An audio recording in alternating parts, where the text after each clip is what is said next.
Olá, bem-vindos. Estamos chegando com Entre Linhas na TV brasileira, também na Prudente News 1070. Eu sou Eudes Figueiredo e para comentar os principais assuntos do dia, Adolfo Padilha. A gente começa com o destaque dele. Adolfo, é com você. Fala Eudes, fala amigos da TV brasileira, amigos da Prudente News. O meu destaque hoje é bem rápido, tirando as piadinhas dos seguidores do Berrante Virtual. Ao comer pizza na calçada, não é porque o presidente Bolsonaro e comitiva foram proibidos de adentrar ao restaurante. Foram porque simplesmente fizeram a opção de comer em pé. Porque se quisessem, poderiam ter sentado nas várias e várias mesas e cadeiras do lado de fora do restaurante. Essa é a verdade do fato, né? Estados Unidos passa um sério problema de credibilidade de vacina, a população não quer tomar, né? Se vocês pegarem...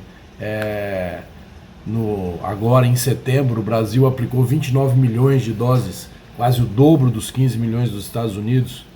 E Nova York, onde tem aquele prefeito que vive criticando o Bolsonaro, que fala que tem imunizante, mas ainda nem começou a campanha dele dos imunizantes gratuitos, não chegou a 500 mil, né?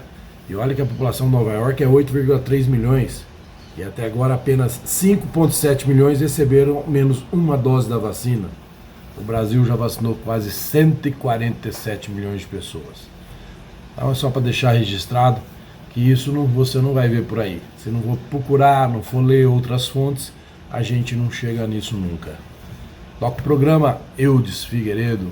E olha, a Corte Especial do Superior Tribunal de Justiça decidiu por unanimidade, 12 votos a 0, nesta semana aceitar a denúncia que torna réu o governador do Amazonas, o Wilson Lima. Ele é acusado pelo Ministério Público de integrar um suposto esquema de desvio de recursos públicos na compra de respiradores destinados ao tratamento de pacientes com Covid. O Superior Tribunal de Justiça faz justiça, né? Quando decide, por unanimidade, tornar réu o governador do Amazonas.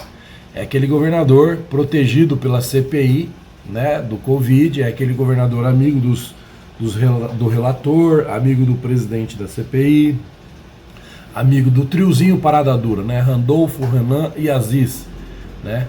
E o governador Wilson Lima, o Ministério Público acusou e tem provas seríssimas de que ele comprou respiradores superfaturados, né? Tem ainda mais 15 acusados nessa brincadeira. Um prejuízo aí de quase um pouco mais de 2 milhões aos cofres públicos. Isso sim tem que ser investigado, isso sim tem que ser apurado, porque não cabe nem a nós aqui dizer que o cara já é culpado. Mas a CPI fingir que isso tudo não acontece ou não aconteceu no Brasil e ficar focado só na sua bolinha ali de ataques pessoais, pensando na eleição do ano que vem, isso não acrescentou nada ao Brasil. O país vivendo a pandemia, um monte de gente passando dificuldade e eles brincando de serem homens sérios, querendo culpar quem não é culpado e querendo defender quem realmente praticou corrupção, usou do dinheiro da saúde, que não para a saúde, diante de uma pandemia. Isso sim é uma situação gravíssima, né? Tanta gente passando por dificuldade, quantas pessoas não morreram por respiradores. Se compram respiradores no preço justo, compraria mais, né? E quantos exemplos desses nós temos no Brasil e ainda... Mas a Polícia Federal tem trabalhado. A Polícia Federal e o Ministério Público não descansam. Não procuram holofotes como a CPI. E como esse vai vir aparecendo muitos outros casos. É só a gente aguardar no tempo certo. Que tenho certeza que muita coisa ainda vai aparecer por baixo desse pano. E não são coisas que a CPI está procurando resolver. Pode ter certeza disso. E olha só, o governador de São Paulo, João Dória, agora é oficialmente pré-candidato do partido à presidência da República. O tucano se inscreveu nas prévias da legenda nesta semana e negou que a agremiação esteja rachada em função da disputa interna. Além de Dória, o governador do Rio Grande do Sul, Eduardo Leite, também é postulante à indicação do PSDB para a presidência da República, para o Palácio do Planalto.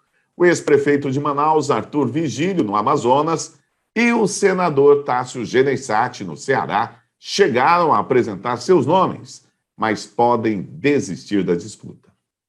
Vamos lá, comentando esse assunto, política, eleições do ano que vem, Adolfo Padilha. Olha, a situação do governador dentro do próprio PSDB, nas suas primárias, para tentar a vaga para disputar a carga presidência o ano que vem, ela é remota, né? Ela é bem remota. O governador de São Paulo, ele é pré-candidato, o partido tem o Leite, que em prévias aí em outros estados já decidiu por ele. O governador, ele tem uma certa dificuldade de aceitação dentro do seu próprio partido fora do estado de São Paulo, né? E ainda tem o Arthur Virgílio, que é forte dentro do PSDB, tem o Tasso Gereissati, que é forte dentro do PSDB.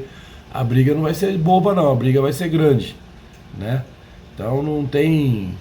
O discurso que resta é esse mesmo, que vai ser uma disputa tranquila, mas não vai ser tranquila não, vai ser uma disputa bem complicada, diante de tantos postulantes aí com histórico de partido, né, dentro do PSDB, que de uma certa forma é um partido que mantém as suas tradições, e a gente me lembra bem o enfrentamento do ex-governador Alckmin para conseguir impor o Dória como candidato a governador. Foi uma dificuldade muito grande, mas na época Alckmin gozava ainda de muito poder dentro do partido, só que agora a brincadeira vai ser diferente. Eu não consigo hoje fazer uma leitura que o Dória saia vencedor disso, dessa disputa interna do partido. Mas não podemos negar que ele é astuto, não podemos negar que ele sabe caminhar bem nas estratégias políticas com esse tipo de interesse, e não é um candidato natimorto não. Também não é um candidato natimorto. É um candidato que seus opositores têm que ficar atento, porque não é de desistir fácil e sabe bem os caminhos dos bastidores para conseguir o que quer. Haja visto o que ele fez no PSDB de São Paulo, né? Entrou pelo fundo, dominou o partido, se desligou do seu padrinho, que é o Alckmin, que era uma grande força e liderança dentro do partido, e se mantém forte no partido aqui em São Paulo. Mas vamos aguardar para ver como é que vai ser o final dessa história. Ok, a gente vai num rápido intervalo, voltamos já já com mais Entre Linhas aqui na TV Brasileira, na Prudente News 1070. É um tempinho só, nós já estamos de volta.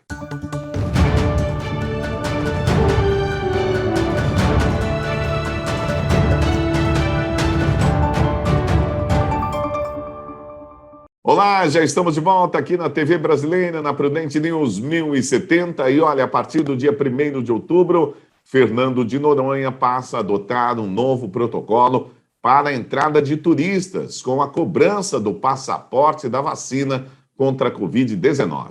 A administração vai exigir a apresentação da carteira digital com a comprovação de 2 imunizações. A segunda dose tem que ser tomada no mínimo 21 dias antes da viagem.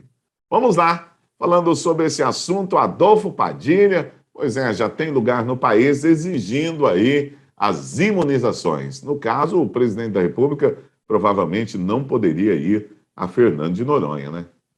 É a vergonha do passaporte sanitário, né? Isso aí não tem como. Se você for olhar pelo lado político, pelo lado social do negócio, pelo lado de uma simples colocação, de imposição, não deixa de ser verdade, né? Impor que a gente tome uma vacina, exigir que a gente tome uma vacina que nem os fabricantes garantem ainda, que são 100% de eficiência, mas que é necessário e é importante tomar. Isso eu sempre defendo aqui, né? Isso nós estamos falando de uma outra evolução desse assunto já tão complicado. Se você for analisar pelo lado turístico, levando em conta que no mundo muitos lugares estão adotando esse tipo de estratégia para não espantar turistas, para ter segurança que os turistas vão vir, não deixa de ser uma atitude coerente. É meio dúbio isso, né? Meio complicado, mas é verdade, né? Se você tem uma leitura lá que a maioria dos turistas que frequentam ou que geram riqueza em Noronha, na sua grande massa, é uma população onde estão vendo no mundo todo mundo exigindo para certos lugares turísticos o passaporte sanitário, Noronha não poderia fazer diferente. né? Infelizmente. Isso olhando pelo lado estratégico de negócio. Mas não deixa de ser um absurdo essa obrigação, não deixa de ser ferir o direito de escolha das pessoas, não deixa de ser uma atitude que extrapola um pouco o direito de Estado, mas é o mundo, né? É o que está acontecendo no mundo, né? Ontem nós já falamos bastante coisa sobre isso, e senão a gente começa a ficar até repetitivo. Mas temos que aguentar até passar essa fase. Pois é, continuando a falar sobre passaporte de vacinação, olha, pouco após chegar a Nova York, o presidente Bolsonaro saiu para comer uma pizza na rua. Ele escolheu um local que não possuía mesas a poucas quadras do lugar onde está hospedado. As imagens do presidente comendo pizza ao lado de vários ministros foram publicadas em redes sociais pelo ministro do Turismo, Gilson Machado.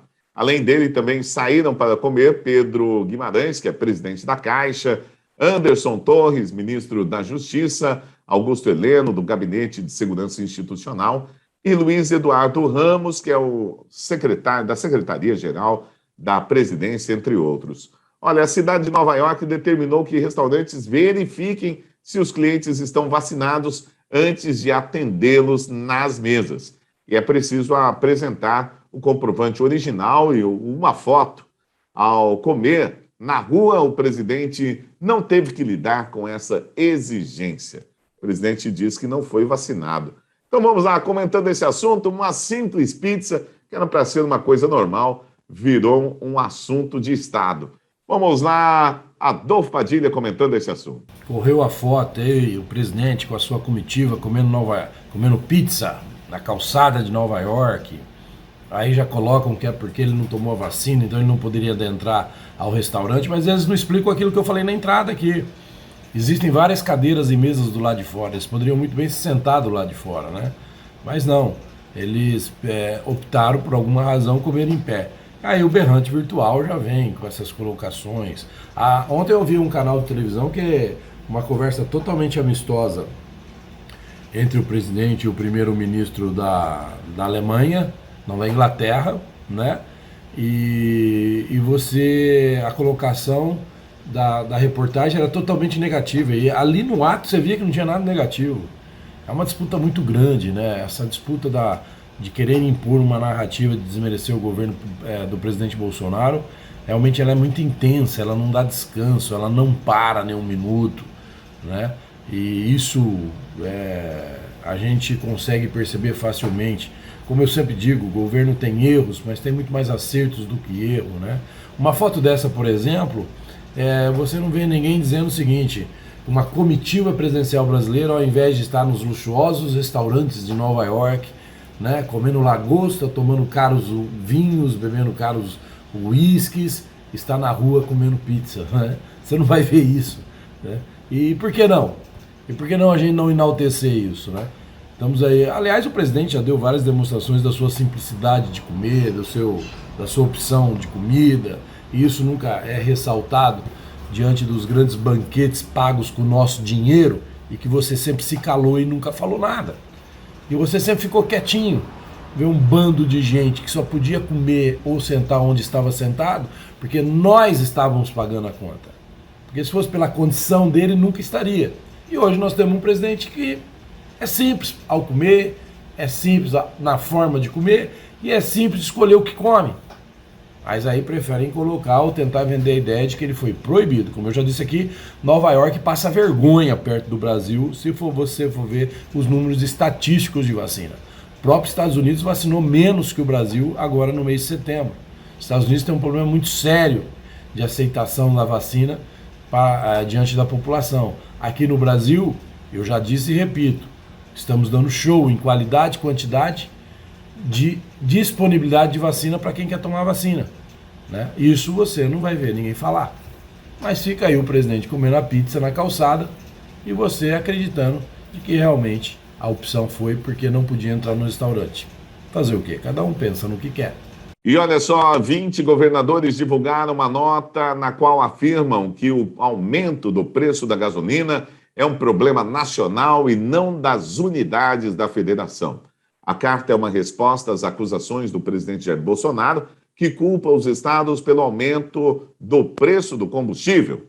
Na carta, os governadores afirmam que, embora o preço do combustível tenha registrado um aumento superior a 40% nos últimos 12 meses, nenhum estado aumentou nesse período o imposto sobre circulação de mercadorias e serviços, um dos tributos que incidem sobre a gasolina. Muito bem, vamos lá, comentando o assunto dos preços dos combustíveis, que realmente está muito alto, hein? Vamos lá, Adolfo Padilha. Essa carta dos governadores é porque realmente o presidente começou a explicar muita coisa que não era explicada e a população começou a entender. Quando você pega a carta e os governadores dizem que apesar de 40% de aumento do combustível nos últimos 12 meses, não houve aumento do ICMS, eu acho que em algumas situações ele está certo, mas a gente queria a diminuição do ICMS. Não pode mudar o foco da discussão, porque o ICMS ele continua alto sobre o combustível. Qual foi a participação dos governadores, como tem tantas ações e ações do governo federal para tentar abaixar? Nenhuma. Se mantém o ICMS no valor que ele está. Se mantém o ICMS no valor que ele está, aumentando o índice de desemprego diante da pandemia, com a crise econômica diante da pandemia, e os governadores ainda têm a cara de pau de fazer um documento, né, querendo dizer que não, que a culpa é só da União. Como não é só culpa dos governadores, não é só culpa da União, né? Como não é só culpa da União em ter a alta de preço que nós estamos tendo no combustível, também nós não podemos alegar que é só culpa dos governadores. O que está faltando realmente era um conjunto de ações juntas para, num esforço único, tentar baixar o preço do combustível. Agora, os governadores fazem errado quando querem tirar a responsabilidade dele, como também, no meu ponto de vista, o governo federal faz errado quando tenta dizer que o problema é só o ICMS no combustível, e não é verdade. Então, o que falta é mais interesse público e interesse de resolver o problema na questão pública, para mim e para você. Não nesse discursinho de guerras, de briga, onde nem eu, nem você levamos vantagem nenhuma, o combustível continua alto. Agora, a gente precisa dizer a verdade. Os governadores não falam toda a verdade quando eles dizem que o ICMS não subiu. Não, realmente não subiu. O que ele precisa é abaixar. O que ele precisa é de uma ação diante de toda essa crise econômica que se criou com a pandemia, de todos chegarem num bem comum e falar, vamos abaixar o ICMS para tentar conter um pouco mais o preço do combustível. E isso também não existe por parte dos governadores. Ok, é isso aí, Adolfo, muito obrigado. Você que nos acompanhou também, vamos ficando por aqui com o nosso Entre Linhas. Grande abraço para todo mundo. A gente se fala a qualquer momento aqui na programação. Valeu!